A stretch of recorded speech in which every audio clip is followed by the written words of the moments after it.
I met a guy when I was 18 and fell in love fast and hard. We dated, moved in together, got engaged, and eventually got married.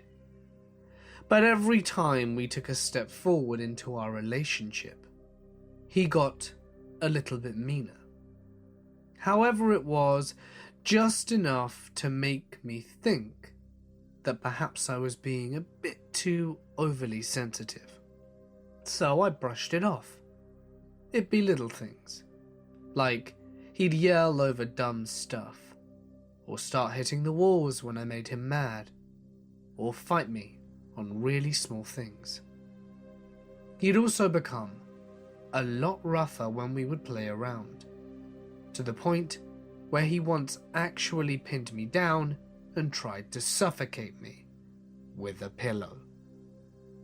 I was young, dumb, and in love, and believed him when he said he was sorry and that he was just messing around. His drinking also picked up quite a bit. He got angry when I said anything, so I held my tongue. On Christmas Eve 2011, he drank so much that he passed out in his mum's foyer. I spent the night cleaning up his puke so that he wouldn't drown his face in it, and dodging his fists whenever he realized I was nearby. I cried as he said some of the worst things he'd ever said to me, but I stayed because we hadn't been married all that long. Fast forward to my 26th birthday party in January 2012. We went out with some friends and had a great night. That is until someone asked me a question about sports. I don't really pay attention to them, but my husband started screaming at me for being a fat, ignorant bitch because I didn't remember the score when the Giants won the World Series. Seriously. On the way home, he brought it up again. Then, in a fit of rage, swerved our car into oncoming traffic. Luckily, I pulled the wheel back in time so that we weren't hit, and it was a close one, and I did my best to calm him down. When we got home, he was still furious and began throwing things and screaming at me. He opened the knife drawer, and I booked it upstairs and locked myself in the guest bedroom. After 15 minutes of pounding and kicking on the door, he gave up and drank until he passed out. Over the course of the next 5 days, my friends came over to help me move out while he was at work. I filed for a divorce, and the twat had fought me every single step. I'm still waiting for the divorce to be finalized, but now I have an attorney to do my fighting for me. Doosh. When I was younger, I was diagnosed with bipolar disorder at 14. It was very difficult for me to socialize with people in person, so I turned to the internet. There, I stumbled into the world of toy-based role-play. It became my passion and even set me on the path towards becoming the artist I am today. My original interest was Dragon Age, and I joined an RP group on DeviantArt. I loved that group and spent all my time in the IRC chat, which naturally led to a decline in my grades. But I met Michael after I gained a bit of an interest in Slenderman. I had stumbled across the blog space RP world of Slender blogging and followed as many as I could, dedicated a Gmail to it, and dived in, creating my own Slender blog. I played a character that was basically myself, even sharing my own name. I would even frequently post little videos of myself running through the woods, or even just talking to the camera. Michael was another player and his character was on the enemy team. You see, I played what was known as a runner, or someone who was fleeing the eldritch horror, and he was a proxy, which is a servant of Slenderman. The kicker was that he was more than just a grunt, and was basically one of Slenderman's elite soldiers. Regardless, We ended up chatting over email, but he never broke character, so I didn't either. We continued to play with each other for over a year, before I ended up breaking character to another player, who was friends with Michael as well. He, of course, immediately told Michael, "Oh my god, she's not insane," as we huddle kinda thought everyone else actually thought this stuff was real. So Michael messaged me, excitedly announcing that he wasn't insane. We quickly became pretty close personal friends, and referred to that moment as the best moment in RP history for most of the time we knew each other. We talked on an almost daily basis, and he always seemed to go out of his way to match my schedule, even though he lived 2 hours behind me. And I was a 15-year-old high school student by this point, so I was getting up at 5:30 every morning to go to school. He was pretty honest with his age, and being mature for my age, it didn't bother me that he was 19, almost 20, and I was 15. It was pretty close to the end of the year when we started talking out of character, so summer break came quickly. That just opened the door to us talking all the time. I remember one night he convinced me to stay up and video chat with him for the first time. I'd never actually seen his face before, and I was ecstatic. I hid in my closet and we talked all night. My dad busted in at 4 in the morning and confiscated my computer, which I was not allowed to have in my room at night after that point, but I just ended up giving Michael my phone number and we grew closer. Later, I told him that I didn't think he was capable of surprising me, and he responded by asking me out. Being a 15-year-old girl, I was ecstatic. My friend did well to ground me and think it through, and he'd be nothing if not a gentleman to me. So after a 45-minute walk with my friend, I called him and ecstatically told him yes. He had, during that time, sent me so many texts expressing his concern that he'd upset me. I ended up apologizing profusely for making him wait. The first few months were amazing. We were so close and talked every night on the phone, even sleeping while still in a call. I fortunately had unlimited text and call, but it got weird once the school year started back up. Over the summer, I'd been able to dedicate pretty much all of my time to him, and with school, it would limit the time we could talk to each other quite a bit. It didn't occur to me at all that talking to someone for near on 18 hours a day was an unhealthy dependency issue. So, we had our first argument about texting. He wanted me to text him whenever I wasn't able to be in call with him, but I wasn't allowed to text in class. We came to a compromise when I told him that I would text him between classes and call him at lunch. I didn't really have any friends at that school, and the ones I did have didn't share my lunch period, so it didn't affect my social life that much. It went well for a while, until I ran into an old friend from my middle school who happened to be a guy. I'd always gotten along better with guys than girls, but Michael freaked out. I had been on the phone when it happened and had brushed Michael off to talk to him. After my friend and I parted ways, I was harshly told off and told that I couldn't talk to other guys. I was completely shocked and tried to explain that the guy had been a friend of mine. Michael then had a complete breakdown and told me that his ex had cheated on him and that he couldn't trust any other guy to behave around me. He was terrified that I'd be stolen. He even cried. I was upset, but I agreed to mollify him and began to avoid my male friends whenever I was on the phone, which was a lot. Quickly, schoolwork got pretty heavy and it would take me longer and longer to call him after school. He began accusing me of not loving him enough to talk to him and claimed that he never had enough time with me. He gave me the option of texting him in class or calling him as soon as I got home from school.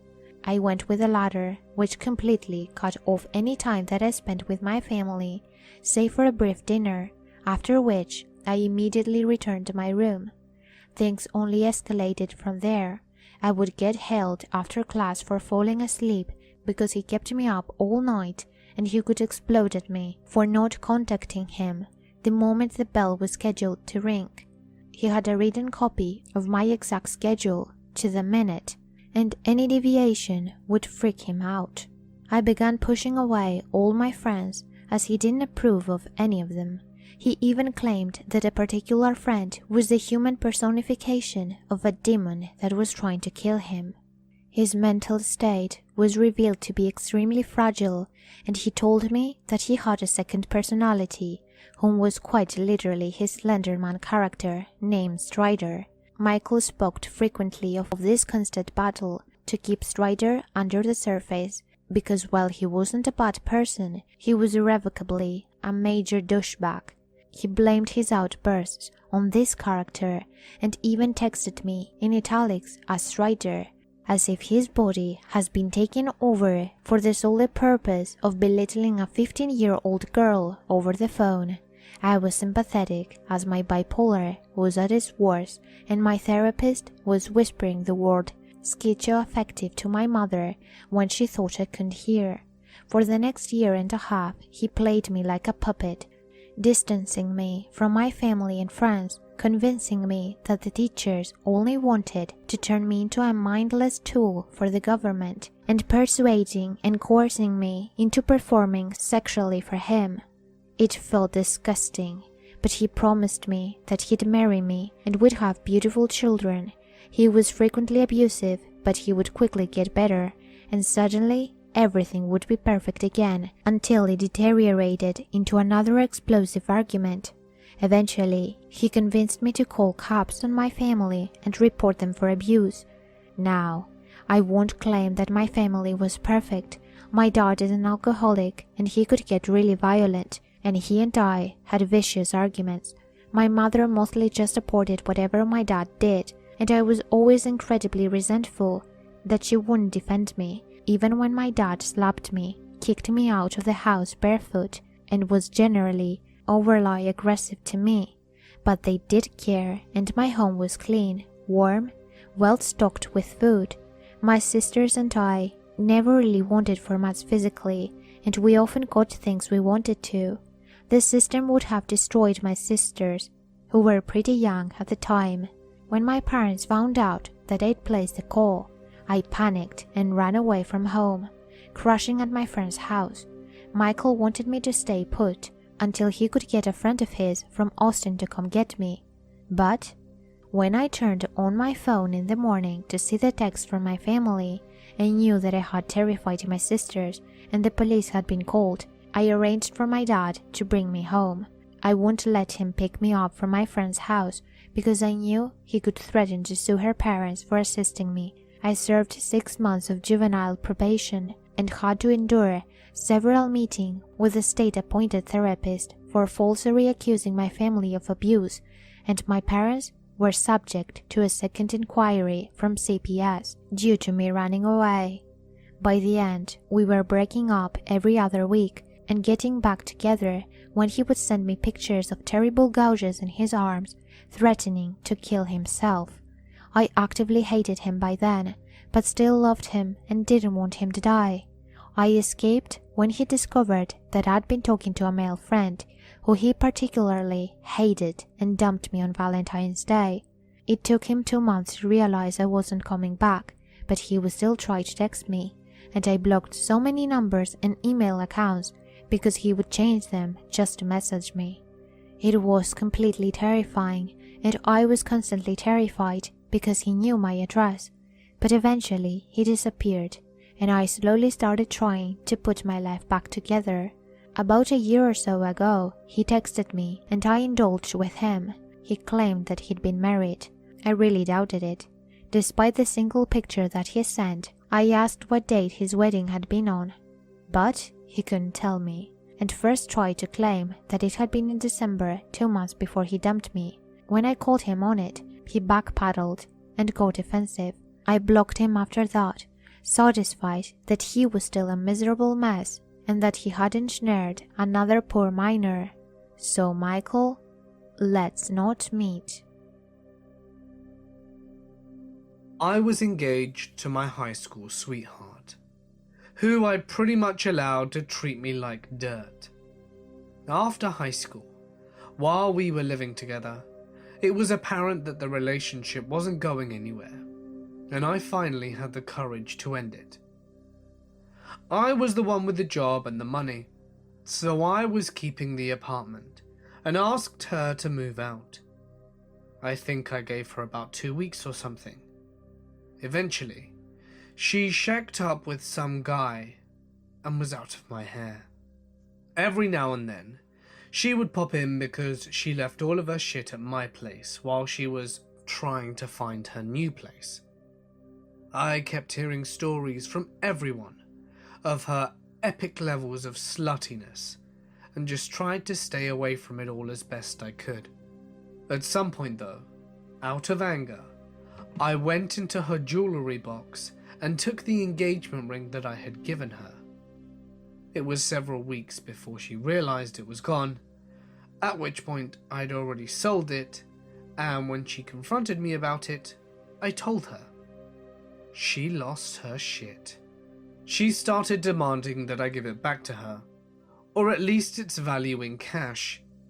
I told her that's not how engagement rings work and that she can go screw herself.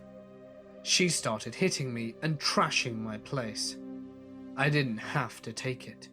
She was smaller than I was, and I was a black belt, and I just let her take her anger out. She ripped my shirt, slapped me, punched me, kicked me, everything. Finally, she hit me square in the face and drove my head into the door behind me. On the other side of the door was a calendar hanging on a nail that struck through the door just a small amount, but enough to drive it to the back of my skull, and it really hurt. I just grabbed her hands to stop her from flailing about anymore and directed her over to the door. She could tell that I had lost my patience, so she just stormed out. About an hour after, she shows up with her mother and the police.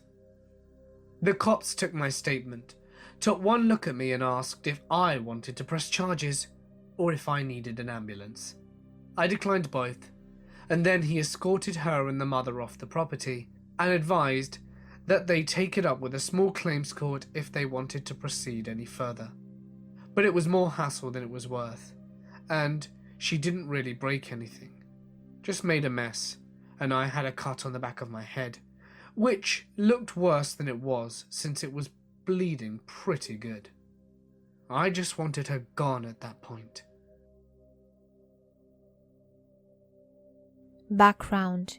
My mom dated a guy, Will, when my oldest sister and I were much younger. I was about 3 and my sister was about 9.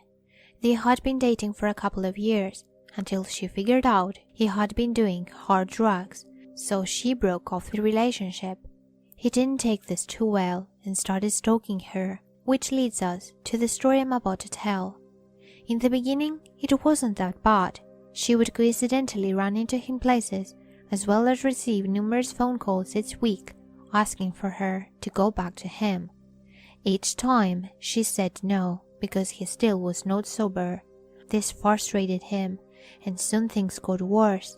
My mom soon received threats from him and no longer felt safe with the 3 of us in our apartment. Because of him, I began to stay with my dad a lot more. I didn't normally stay with my dad because of his alcoholism, and my mother and sister stayed with my grandmother. As soon as my mom started staying with them, he caught on. Within the first couple of days, my mom had woken up to a broken windshield and a rock on the seat. It was never proven, but we know he did it. After this fiasco, things started to subside a bit, until nothing happened at all. My mother gathered her things as well as my sister, and they moved back to the apartment. Months went by and my mom had heard nothing from Will. I went back to living with my mom and things returned to the way they used to be, except I still would go to stay with my dad on occasion. One of the nights I stayed with my dad, my sister begged my mom for them to spend the night at my grandma's. At first she said no, but after a while gave in and packed up their things for the night. While there, my mom's phone number came up on the caller ID. My mom automatically knew that Will was in the apartment. It took the police no time to get there, seeing as they had been called a few times before regarding Will. When they entered the apartment, all of the lights were off. When they turned them on, they saw him in a chair facing away from them. He got up, thinking it was my family members coming home, and gave the police a clean view of the knife in his hand. Will was hauled off to the police station while some cops searched the apartment. First they discovered a broken window. It was a first-floor apartment, which is what he used to get in. Then, in the bedroom, they found that alcohol had been poured all over the bed and shards of glass were everywhere. After that came the most chilling discovery, a lighter on the bedside table. While Will was in jail, my mom came to pick me up from my dad's house and take me home one night. She came in to get me, took me out to the car, and strapped me into my car seat in the back. She walked around to the front of the car, and as she started to get into the driver's seat, she noticed a man in the passenger seat. He cursed at her, and as she ran around to the back to get me, he escaped. The cops were called, and although my mom had cash and her medications in plain sight, the only thing taken was some of her personal information, her social security card, or driver's license or something like that. It was obvious to my mother that this man had been hired by Will while he was locked up. Will was released from incarceration after a short amount of time. My mom had taken out a restraining order on him, but that didn't stop him from contacting her again. Will called her and asked for her back again, and my mom of course said no. Desperate to be with her, he took drastic measures to get her attention. He figured if maybe he was hurt, she would feel bad for him and take him back. Using the rationale, he grabbed a gun and shot himself in the leg, knowing it would cause much harm. Little did he know, he shot right into a major vein artery, so he bled to death right on the spot. This story always gives me chills when I hear it. My family never ever told me about this until I was 12. If my sister had not begged to stay with my grandparents out of nowhere, this could be very different for everyone involved. It was my first night in a new city, and I called my mother to tell her that I had arrived safely. She tells me that the girl I dated when I was 17, as I was now 23, and hadn't heard a peep out of her in 5 years, called out of the blue looking for me and left her lumber. Lonely and bored, I rang her up and had a strange catch-up session. She told me she was engaged to a woman, and that her life after we broke up was a series of unfortunate events. We hung up on pleasant terms, with no plans to keep in touch. 3 days later, I am exiting my building, and who is standing there in the rain, waiting? Yup, her. She had flown 2,500 miles in the middle of the night because she thought we were destined to be together. She told me how she was so torn up about us not being together that she had pulled out all of her pubic hair. She also bought her fiancé, who was as crazy as she, and was urging my ex to have a baby with me. I calmly tried telling her that this was insane and that I had no interest in any of this, when out of nowhere it all goes black. I wake up to chaos, and my doorman is holding the fiancé down waiting for police.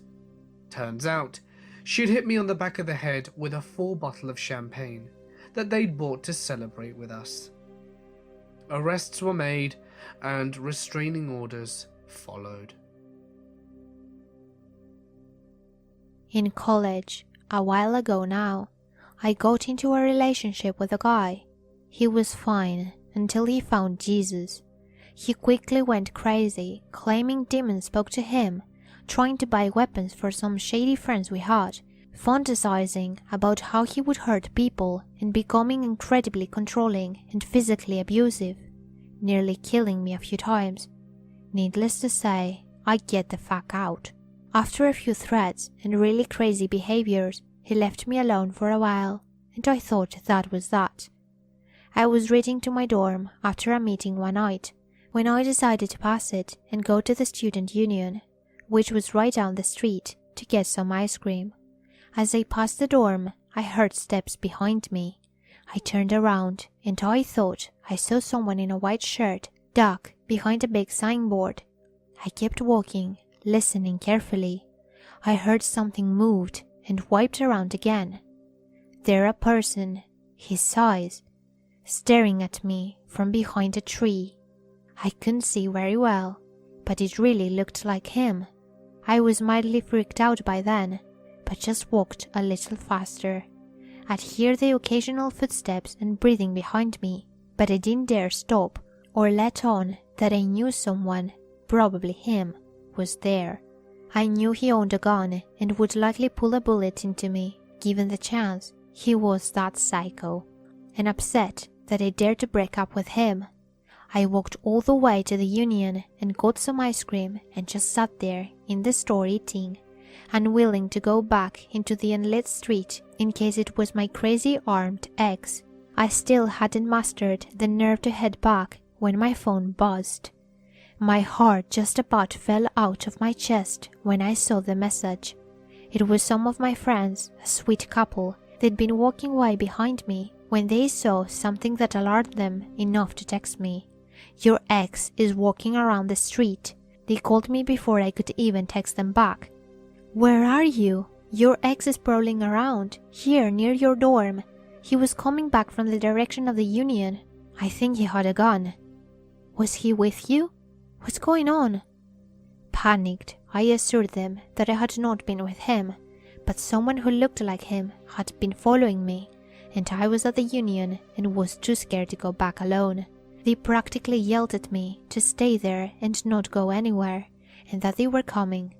A few minutes later, they came running into the union, breathless, eyes wide, asking me why he was by my dorm and what had happened. This was probably what scared them the most of all. The boyfriend, who is a black belt in karate and is never scared, looked absolutely terrified. He was coiled into some kind of fighting stance and looking around wildly, afraid that my ex would appear with his gun. They told me they were taking me back to my dorm and calling the cops. They sandwiched me between them, and we walked back to my dorm as quickly as we dared, the boyfriend walking in front and yelling into the darkness that my ex had better not try anything. I led the two of them into my dorm, and we went up to my room, where my roommates put in a frantic call to the police. As we peered out the windows facing the street and side of the dorm, there he was, lurking in the trees to the side of the dorm, looking up. A street light reflected something in his hand, something shiny. I saw him tag at the 22. I realized he was carrying and looked up. We locked eyes, and I saw something, this kind of rage, in his eyes that froze me. In that moment, I knew he really was out to kill me, and my friends and I had foiled him this time. He quickly turned and ran away through the trees. We didn't know whether he would come back and try to break in or something, so we called the police again. And lo and behold, sirens within minutes and officers with guns drawn combined the area. They caught him a few hours later, still with the 22 in hand. He confessed he was, indeed, going to try to kill me if he had had the chance, but he didn't want to take pot shots at me with my friends there. Apparently, since I had broken up with him, I was given over to Satan, and he had a duty to make sure I died and went to hell. Of course, he went to jail and later to a mental hospital, and I moved out of that dorm a week later. I just couldn't live with the thought that he could break out and come after me again. I got some cop friends to keep an eye on my roommates until they could move out too. I was never really the same after that. I was so afraid and paranoid for years and years. Now, I can be out and about without any fear, but I still have nightmares about him staring at me through the trees, gun in hand and rage in his eyes. This is my cautionary tale. Please, don't make the same mistake that I made. I was 22 years old, lonely and desperate. And when we're desperate, we don't always see things clearly now, do we? We make stupid decisions and convince ourselves that we deserve anything as long as we're in a relationship. There are far worse things than being single. I found her on Facebook through that suggested friends column. She was 38 years old, and I found her attractive at the time, and interestingly, no longer do. I messaged her, and she responded enthusiastically, and we set up a date. So this is how the first date went down.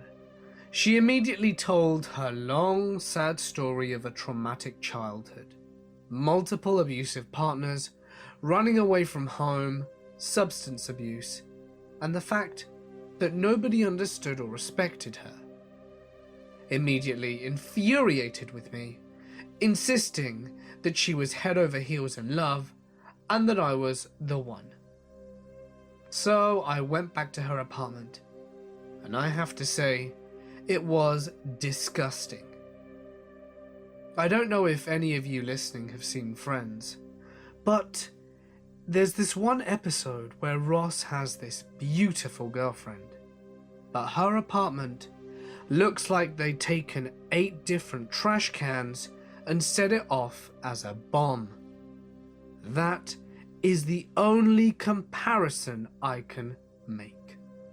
It was a disgusting apartment, piled with garbage. The refrigerator was filled with rotten food. Filthy dishes overflowing the sink. She told me she'd been unemployed for a long time and was often let go of jobs because nobody seemed to understand her. I admit it, I was an idiot. My nurturing side took over, and I figured I could help her get back on her feet. People, this is not how you start a healthy relationship. No matter how much you care about someone, a successful romantic partner isn't possible until both partners are generally stable and happy with themselves.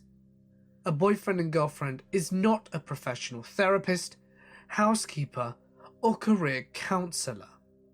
She almost never said thank you, never seemed to notice how much work I put into picking up after her, cooking dinner, and trying to cheer her up. She would randomly burst into tears and sob over how miserable her life was, but refused to see a therapist, and insisted that all of them were manipulative people who were just in for it for the money. She texted me just minutes after I left her apartment, always wanting to know where I was, what I was doing, and why I couldn't be with her. I was never at peace.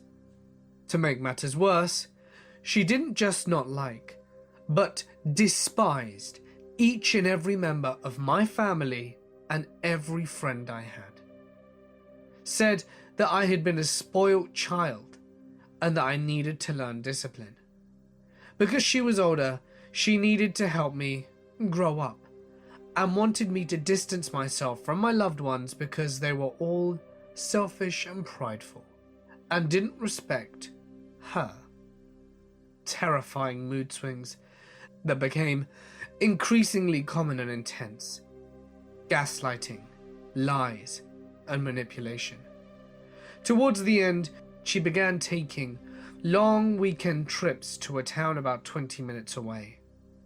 I learnt that she was there to see the sermons of a pastor who was helping her get back on her feet, and really wanted me to come and meet him.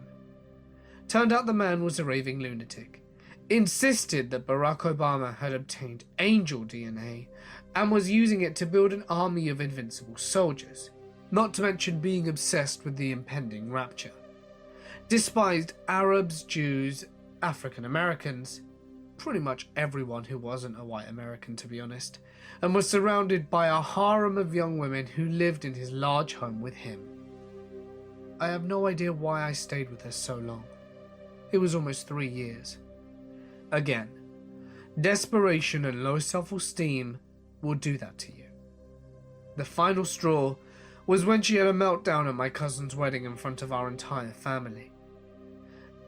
This occurred 2 states away, so we all had to drive back home with her.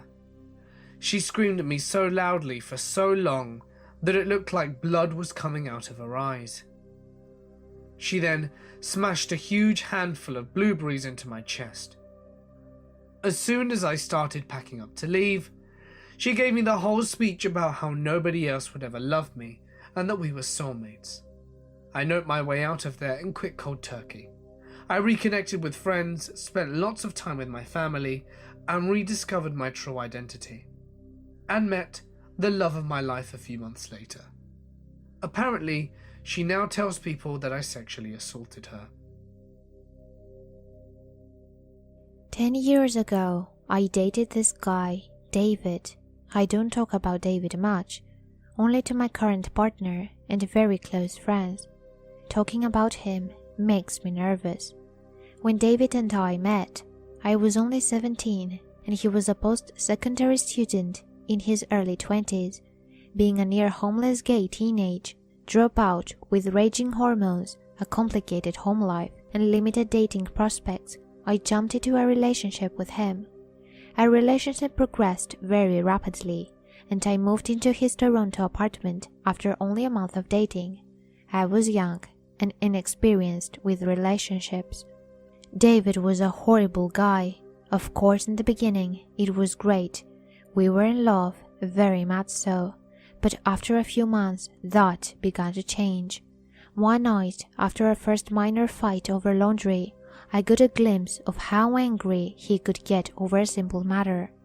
That night, I had a dream in which he held a pillow against my face, smothering me until I asphyxiated.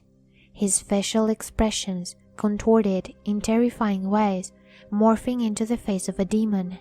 In hindsight, this dream was trying to tell me something. I should have trusted my instincts. 6 months into our relationship, he no longer hid these parts of himself. See, David has bipolar disorder and ignored his diagnosis. In retrospect, I can confidently say he's a sociopath as well. As a teenager, I was not equipped to deal with this. He was incredibly manipulative, eventually keeping me away from my friends and family, especially male co-workers. He stole money from me and put his bills and debts in my name without my consent. I still have horrible credit because of this. He would gaslight me on the strangest things, trying to convince me I was a horrible person. He constantly accused me of cheating, almost daily by the end. He would fly off the handle suddenly. He was often physically violent. I can't exactly remember how long I continued in this relationship. As it is a part of my life, I try hard to forget. But it was around 2 years, maybe a little more. On my first attempt to leave him, he followed me as I left during the night. I passed through a well-lit city park on my way to a friend's place. Before I knew it, I was on the ground with David on top of me, hands around my throat. Thankfully, passerby came to my aid. Don't ask me why I didn't report him for any of this. I was very confused. I really thought he was going to kill me. I didn't tell anyone about the night for years after. He attacked me once more shortly after I left him, when we bumped into each other at a party. I found out later that he had been cheating on me the entire time we were together with multiple people, including my best friend's straight boyfriend. Go figure. Fast forward a few years, I'm dating an awesome guy who I am still with today, and I am working as a charity fundraiser, collecting donations for non-profits on busy Toronto streets. I get angry or strange emails and texts from David once in a while, always changing my phone number and email address when he finds them out. I never responded. I'm informed that he moved to Montreal. I spot him a few times a year stalking me, poking his head out from behind a street corner while I'm working, through my window as he walks around my neighborhood, trying to figure out which house I live in, or around my work office building. It made me very anxious every time. Every so often, he tries to infiltrate whatever group of friends he can connect me to. I see him pop up in social media photos with friends I have recently hung out with, despite living in a different city. I don't know how he was finding out these things about my personal life. However, all of this slows down as time goes on, until a year or so passes with no sign of him, until I get an email last year saying that he wants to talk, briefly about things that happened in our relationship, and I wonder if he wants to apologize. I don't respond, but I message a mutual friend whom I trust to find out how he is doing. My friend warns me that he still obsesses about me often and that his mental health has declined, and they are no longer close friends because of it. He advises me never to speak to him again for both our sake. Out of morbid curiosity and maybe a touch of emotional masochism, I set up a fake Facebook account and creep his profile, sending me into a rabbit hole of links to his Tumblr and beyond. He is an artist now. I found a post with photos of one of his latest works, the creepiest fucking zine I've ever seen. It depicted an extremely bloody scenario and a poem. I don't remember the poem exactly, but it was something about gruesomely murdering a boy who didn't love him back, describing the death in detail, and contending that he deserved it. I'm more than a little uneasy at this point. I'm actually scared. 80 years is more than enough time to get over your ex. This was obsession, to an alarming level.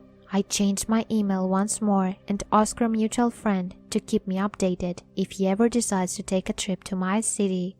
I also deleted my Facebook and most of my social media accounts, and I haven't seen any sign of him in over a year. I'm 25 now. I have worked through a lot of the issues that David left inside of me. Now I have a really kick-ass partner and a squishy cat. I'm a university student and my life has been pretty rad. Still, I'm always expecting to get an email or to see him down the street. I sometimes wonder if this is over or if anything will change when he tracks me down again. Maybe he is simply biding his time. So, yeah, let's not meet stalker ex-boyfriend David ever again.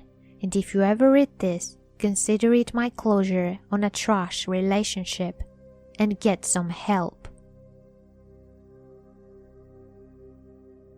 I was in a pretty good relationship with a girl that I didn't know had a drinking problem, but she was sober while I was with her. We lived far apart, but I was enjoying my time with her, so I moved to be closer to her. I guess that was too much. She completely cut contacts with me, with no explanation, which was obviously upsetting and confusing. She didn't answer my calls, and her roommates told me to piss off when I went to her place. I gave her more space than I really wanted to, and tried to communicate with her again for months.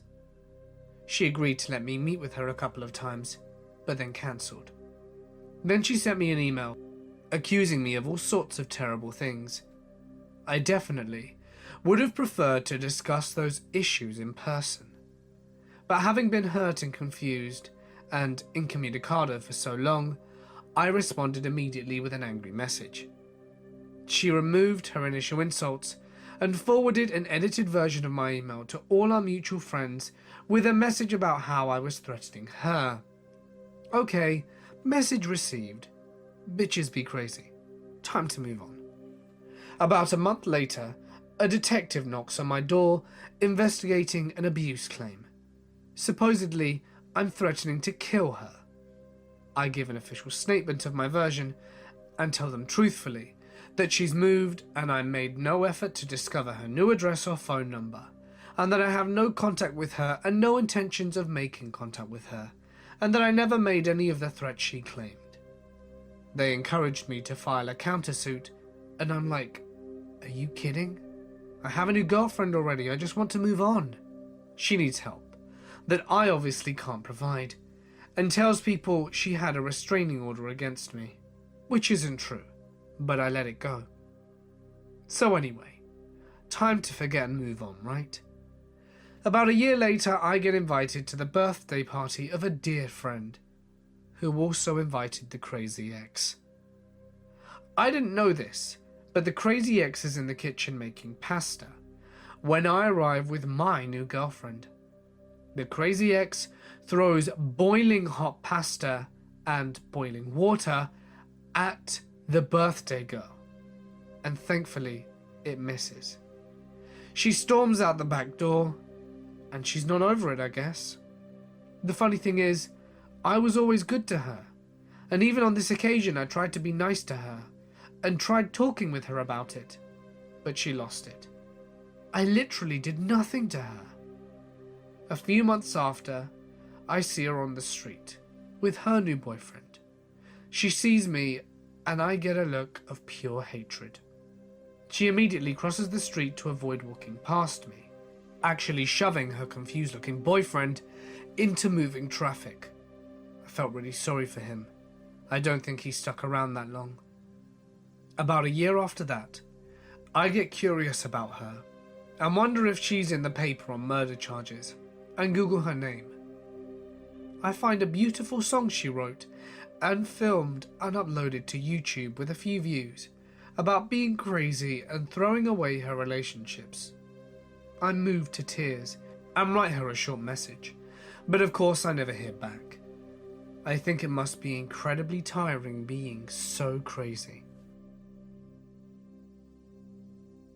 It was June of 2015, and when I met Tyler, I had just turned 20 and my parents were going through a nasty divorce, so to be said, I was having some issues. It wasn't long before Tyler had me wrapped around his finger. Within the first couple of months of knowing dating him, I started to see red flags. My mom and sister don't like him at all, and neither did any of my friends. He was very jealous and insecure. It started off with him telling me what I should and shouldn't be wearing, to bringing up my issues and using them against me. I am not going to go all into detail because that would take about 5 pages front and back of how crazy he was. Anyways, around December of 2015, Tyler started to log into my social media accounts and was pretending to be me. He would message guys I knew and flirt with them. What the fuck? And message my best friend trying to start unnecessary drama. Obviously, I found out about it and confronted him. His excuse was that he was bored and wanted to see what they would say and thought it was funny. Who does that? Well, I told Tyler to stop, and if he didn't, then I wasn't going to keep being in a relationship with him. Shocker, he didn't stop. Anyways, it only took me a couple of months later, February 2016, to finally break up with this nut job. Because of the person I am, I still was trying to be nice to him. Bad idea. Unfortunately, I led him into thinking he had a chance to get back with me. He didn't. I told him over phone that we would never get back together, which made him freak out. He started threatening me, saying things like, "You'll regret this," or "Watch your back, bitch." I cut all contact with him after that, well, at least until March 28th, 2016. The day I'll never forget. It was 6:45 in the morning, and I was walking out the door of my house to leave for work. My driveway is about 1/10 of a mile, long and on each side of the driveway, and trees lining it. So one way in and one way out. It's dark outside, and I am driving down the driveway, and guess who is blocking me in? Tyler. I'm getting agitated now. He gets out his car and walks to mine.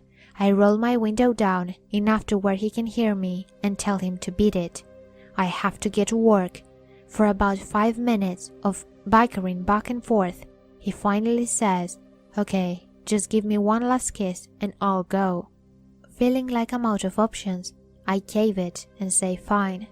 Well, As I kiss him goodbye, he unlocks my door, since my window was down now, and opens my car door. He is standing in between the door and me. Now, it's obvious he isn't leaving. He proceeded to tell me that I was going to text my boss to tell him I'm not coming into work. Then after I was to text my boss that we were going in his car and leaving this place for good. Yeah, not happening. Since I wasn't going to do any of that, Tyler reaches over and tries to grab my phone from me. Now we're out of the car, wrestling for my phone. I punched him in the face. I don't promote violence, but he deserved it. And he lets go of my phone. I'm crying, begging him to just go and leave me alone. This is the part where he goes and says, "I really hate to do this," and pulls out a gun that was tucked in the back part of his pants. Shit.